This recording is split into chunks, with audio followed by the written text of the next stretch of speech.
وہ ماضی نہیں نیتیں دیکھتا ہے، اور جو پاک دل لے کر اس کے روبرو جاتا ہے وہ اس کی مدد کے لیے پوری کائنات کو وسیلہ بنا دیتا ہے۔ اللہ خود کہتا ہے ہر مشکل کے بعد آسانی ہے، تو رکھو نا یقین اس پر جو رحمان ہے۔ وہ جو بھی دے گا بہترین وقت پر بہترین چیز دے گا۔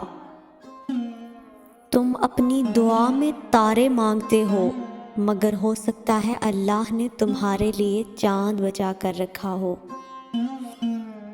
جب تمہارا دل بوجھل ہونے لگے تو اللہ کے ذکر میں سکون تلاش کرو۔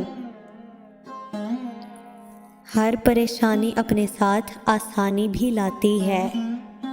اللہ اپنے بندے کو تنہا نہیں چھوڑتا۔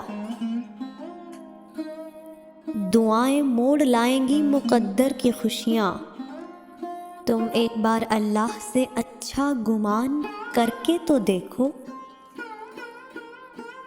دل کو اللہ سے جوڑ لو اور پھر مقدر کو اللہ پہ چھوڑ دو۔ جب کسی مسئلے میں الجھ جاؤ تو یقین سے استغفار پڑھو تاکہ آپ کا معاملہ جلد سلجھے۔